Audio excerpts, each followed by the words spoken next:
Untuk kami sendiri, saya sendiri tuh orang tua kami memang sudah Islam dari dulu, dan Islamnya ini kami terima dari Sultan Tidore. Sultan Tidore. Sultan Tidore. Jadi yang pasti bahwa dari turun temurun dari orang tua kami terus turun kepada kami sendiri.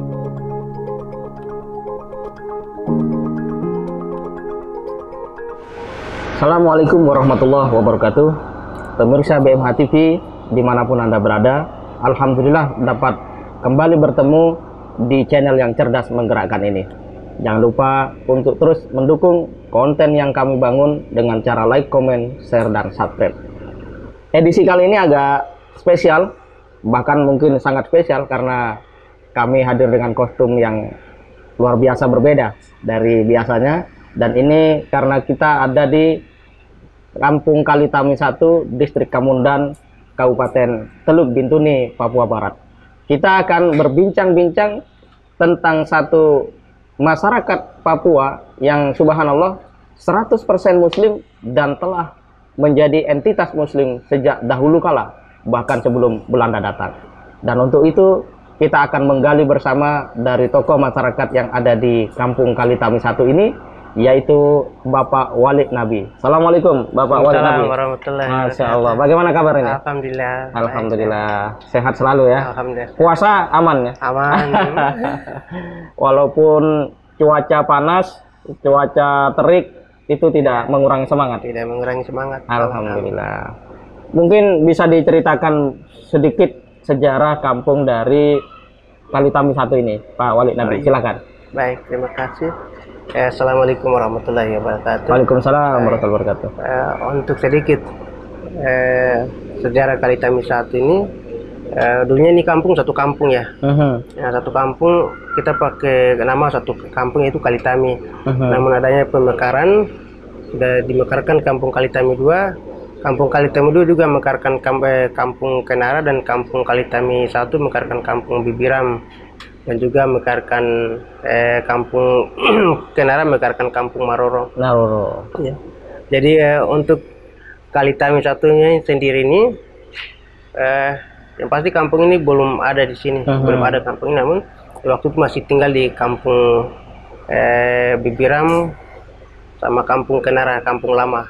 Tapi dengan tujuan agar dipersatukan masyarakat di satu kampung ini, maka dengan alasannya dibangun sekolahnya di sini. Setelah dibangun sekolah di sini, maka masyarakat desa semua bergeser ke sini, dipindahkan ke sini untuk bertempat di sini. Pada awalnya memang satu masyarakat, kemudian untuk kepentingan pendidikan dan lain hal, termasuk mungkin bertambahnya orang, akhirnya dibelah supaya mudah untuk didata begitu mungkin Bapak ya. Luar biasa. Ada 5 kampung. 5 kampung. Luar biasa. Nah, Bapak Walid Nabi mungkin bisa cerita sedikit tentang masa kecil Bapak Walid Nabi mengenal ajaran Islam itu seperti apa? Karena tentu saja ini pemirsa ingin tahu, kok ada ya ternyata ya gitu ya, di Papua masyarakat muslim yang 100%, masyarakat Papua yang 100% muslim. Nah, mungkin kenangan Bapak Walid lah ketika masih kecil seperti apa itu melihat ajaran Islam. Ya, untuk kami sendiri, saya sendiri tuh orang tua kami memang sudah Islam dari sananya dari dulu, dan Islamnya ini kami terima dari Sultan Tidore. Sultan Tidore. Sultan Tidore. Jadi dari situ ya pasti bahwa untuk pribadi kami melihat agama ini, agama Islam yang pasti bahwa bukan hal yang ini lagi. Untuk di ini kan yang pasti bahwa dari turun temurun dari orang tua kami terus turun kepada kami sendiri, dan yang pasti bahwa memang untuk agama Islam sendiri ya inilah agama yang benar untuk kami. Betul. Jadi memang Islam dengan kehidupan Pak Walid itu sudah bukan hal baru gitu. Karena memang sudah sejak nenek moyang dahulu itu sudah menjadi muslim sejak dakwah di era Sultan Tidore itu. Masya Allah. Kalau Bapak Walid melihat kemudian perkembangan muslim dari zaman Bapak Walid waktu masih kecil sampai hari ini, Bapak Walid menjadi tokoh masyarakat, membimbing masyarakat di sini, itu apa perkembangan yang terjadi? Untuk perkembangan waktu saya masih kecil dengan sekarang ini alhamdulillah lebih bagus. Sekarang lebih bagus, lebih bagus karena kita dulu untuk bergerak, adik-adik atau kita yang sekarang ini bergerak untuk mengembangkan syariat agama Islam ini, kita selalu dibenturkan dengan apa namanya, hukum tarekat marifat begitu. Tapi alhamdulillah setelah beberapa adik-adik yang pergi kuliah terus kembali di kampung sini, mulai kita bang, dan ditambah lagi adanya dai-dai yang memang waktu itu didatangkan di sini. Pertama Ustadz Agus, setelah itu Ustadz Busran, alhamdulillah untuk perkembangan umat ini sampai hari ini sudah cukup. Dan terbaru nih BMH agak sering kesini Pak ya. Dan juga terima kasih untuk BMH lagi kesini lagi lebih memperin sekali. Apa harapan Bapak Wali untuk kemudian ikut membangun masyarakat di sini yang bisa didorong oleh para donatur dari BMH ini? Kira-kira seperti apa saja programnya gitu kan yang mendesak? Apakah air minum, musola, dai, bagaimana? Yang mungkin kami secara pribadi menyampaikan terima kasih yang sebesar-besarnya kepada BMH dan juga mewakili masyarakat distrik Kamundan ini dari 5 kampung. Yang pasti dengan adanya kehadiran dari BMH ini sangat membantu sekali.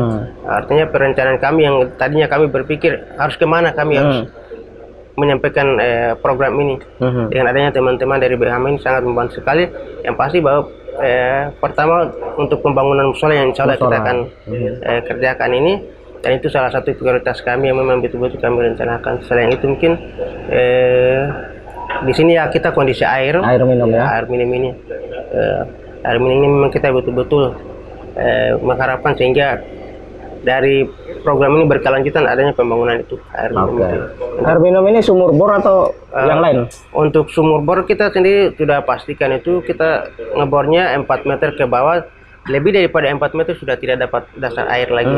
Jadi pun kita lebih mengarah ke penampungan air kali yang kita ini kan untuk pakai filternya mungkin itu yang kita gunakan, ya. Jadi memang yang lebih dibutuhkan air minum yang bisa difilterkan disterilkan ya. Disterilkan. Itu yang dibutuhkan. Jadi pemirsa, warga Kamundan ini sangat membutuhkan filter air bersih. Karena kalau di bor ada campuran minyak gitu. Karena memang ada perusahaan gas juga di sekitar sini, sehingga mungkin memang tanahnya, Masya Allah, memang Indonesia ini luar biasa. Tanah digali, kandungan mineral macam-macam sudah tersedia. Subhanallah. Baik, Bapak Wali Nabi, kita akan sedikit bercerita tentang kehidupan sehari-hari masyarakat. Ada yang melaut, ya, ada yang mungkin kalau bertani nggak banyak di sini. Bertani nggak, yang tani lebih ini melaut. Oke, melaut. Nah, ini bagaimana dulu Pak Wali Nabi belajar di laut, mengenal laut gitu kan, sampai bisa apa lagi jadi motoris ya? Motoris ya. Motoris. Ini nggak gampang pemirsa. Kami kemarin berangkat dari Bintuni ke sini, itu subhanallah, motorisnya lihai ya, andal. Nah, itu tentu bukan sesuatu yang diperoleh dengan cara belajar di kelas ya, tapi memang praktek di laut. Nah, ini Pak Wali mungkin bisa berbagi inspirasi nih bagi pemirsa. Dari awalnya kami dulu itu pakai perahu kajang yang di atasnya pakai rumah itu, ya kita pakai layar jeep itu. Nah, kita mencari keluar ya. Itu pun yang pasti bahwa dengan orang tua kami melaut kan sudah mengenal, oh ya ombak ini model begini harus melewatinya bagaimana caranya dan itu. Setelah itu dengan adanya kendaraan kan sudah tidak lagi hal yang bilang susah lagi karena sudah merasa sudah ada mesin ya. Ya.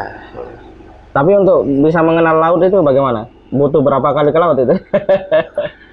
Karena kalau untuk mau butuh berapa kali ke laut ya tidak, karena kita memang hidupnya di laut memang ya. Oke. Jadi ada keterbiasaan yang dibangun itu. Nah, kalau misalnya ini kan belum ada jalan darat, apa kamu ada harapan warga untuk punya akses darat misalnya? Tentunya untuk akses darat memang kami sangat mengharapkan itu sekali, karena kalau dengan adanya akses darat kan otomatis pengeluaran keuangan ini untuk transport ini lebih kecil, karena kalau kita pakai longboat ini sekali jalan saja sudah bunyi jutaan itu. Belum pulang, itu baru berangkat ya, itu baru berangkat, belum balik lagi. Dan kalau dengan adanya akses jalan darat ini ya lebih ini lagi untuk masyarakat. Tapi aksesnya ada ya untuk dibuat jalan darat? Akses jalannya baru tiba di distrik Yakora. Yakora. Nah, itu berarti butuh berapa panjang lagi tuh? 30 kilo lah. 30 kilo. Itu nanti jauh. Baru bisa tembus ke Bintuni? Baru bisa sampai tembus ke Bintuni itu. Masya Allah, luar biasa. Jadi memang masih sangat membutuhkan pengembangan yang cukup berkelanjutan dari Desa Kamundan ini. Dan untuk datang ke sini, kalau dari Manokwari itu tim BMH harus bermalam dulu di pesantren Hidayatullah Teluk Bintuni, kemudian pagi lagi lanjut. Itu kalau tidak ada trouble. Kemarin trouble 2 kali. Ya, pertama kapalnya terlalu kecil. Begitu jalan berapa meter, air sudah pada masuk. Yang kedua, mesinnya yang mengalami trouble, nggak balik lagi ke dermaga. Dan yang ketiga, alhamdulillah, akhirnya kita nyampe ke sini sore-sore kemarin tuh.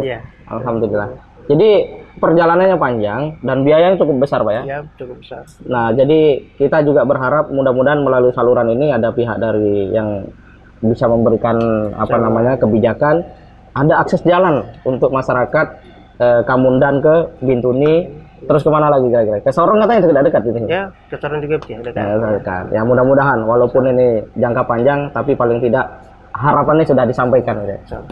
Nah, kalau kembali kepada sisi perjalanan spiritual Bapak Wali, terutama ketika dididik oleh orang tua sampai hari ini, komitmen istiqomah di dalam ajaran Islam, apa yang dididik oleh orang tua kepada Bapak Wali waktu itu?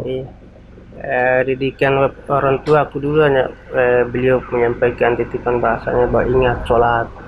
Ingat sholat karena di alam kubur tidak akan ada yang membantu kamu kecuali sholat. Terus ingat anak-anakmu juga, anak-anakmu juga diatur ke situ, pelajari ilmu agama sehingga pada saat kamu sudah tidak lagi di dunia ini, anak-anakmu akan mendoakan kamu. Masya Allah, luar biasa. Jadi sebuah nasihat yang betul-betul bersumber dari Al-Quran. Bagaimana para nabi dan rasul itu mendidik anak-anaknya ada tentang tauhid. Di dalamnya adalah tentang sholat itu sendiri. Pak Wali sendiri, ini mungkin masyarakat bertanya-tanya, siapa sebenarnya Pak Wali ini? Mungkin bisa diceritakan kisah perjalanan Pak Wali di dalam pendidikan ya, mulai SD, SMP, SMA sampai kuliah gitu, sampai hari ini di sini. Silakan Pak Wali. Saya SD-nya di sini, di kampung Kamundan sini. Dan memang waktu kami masa-masa kami sekolah itu memang sangat keterbatasannya memang serba sulit. Dan kehidupan kami waktu sekolah itu memang kami waktu ke sekolah itu bawa sagu lempeng.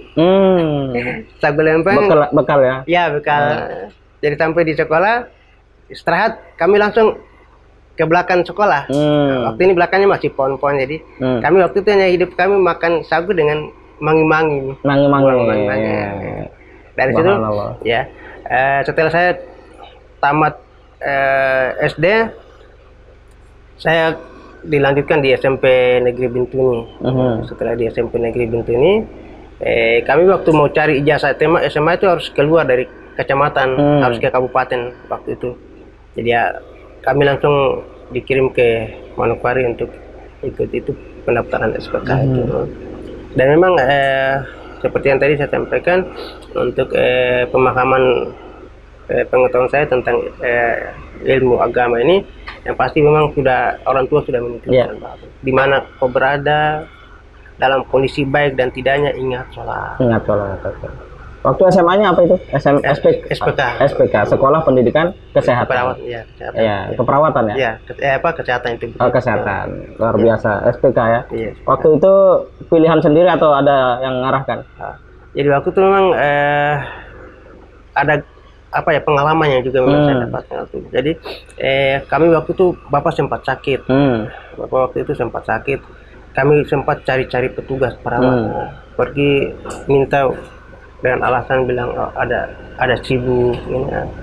Di situ mulai keinginan saya muncul. Dan memang waktu zaman itu kami belum ada dari distrik Kamundan ini yang jadi perawat, belum ada. Itu menjadi motivasi saya bagaimana saya pergi sekolah ini, SPK ini, dan kembali saya sendiri yang bisa membangun. Dan alhamdulillah sampai saat ini. Luar biasa.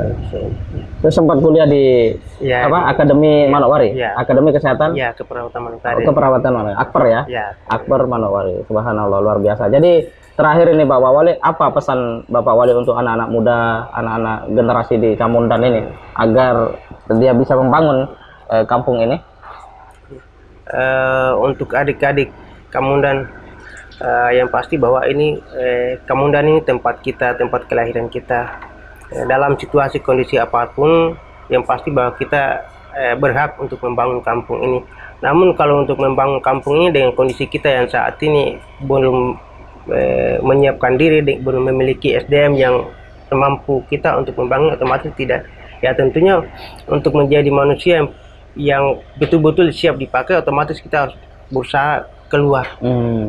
Dan memang keluar untuk menyiapkan diri dengan berbekal ilmu. Dengan adanya berbekal ilmu kita bisa kembali membangun kampung. Masya Allah, luar biasa, subhanallah. Jadi inilah perbincangan kita dengan Bapak Walid Nabi. Terima kasih banyak waktunya Bapak Walid Nabi. Semoga kampung ini melahirkan generasi-generasi yang cerdas, Amin. yang berakhlak mulia ya, yang akhirnya bisa membangun masyarakat di Kampung Kalitami 1, Distrik Kamundan, Kabupaten Teluk Bintuni. Pemirsa BMA TV, dapat kita simpulkan bahwa dari pemaparan Bapak Walid Nabi sudah terlihat bahwa nilai-nilai Islam begitu melekat di dalam kultur dan kehidupan masyarakat di sini. Mereka tidak saja terampil untuk mencari kehidupan dengan cara melaut gitu, tetapi juga memiliki kesadaran betapa ilmu itu sangat penting. Oleh karena itu, beliau tadi menyampaikan bahwa untuk bisa membangun masyarakat Kamundan, maka generasi yang ada hari ini harus punya kegigihan menuntut ilmu. Dan untuk menuntut ilmu itu silahkan bertebaran ke muka bumi. Mungkin sampai ke Jakarta, atau bahkan ke London dan seterusnya. Yang penting kembali untuk kemudian membangun masyarakat yang ada di situ. Sebuah spirit yang sangat luar biasa, dan ini betul-betul excited untuk sebuah masyarakat Papua yang 100% muslim di tanah Cendrawasih ini. Semoga Allah berikan berkah kepada masyarakat Kamundan, dan ke depan masyarakat ini dapat semakin memberi teladan bagi masyarakat yang ada di sekitar Papua Barat secara umum. Terima kasih, kita jumpa lagi pada bincang mulia berikutnya. Jangan lupa untuk kembali saya ingatkan, like, comment, share, dan subscribe. Assalamualaikum warahmatullahi wabarakatuh. Waalaikumsalam.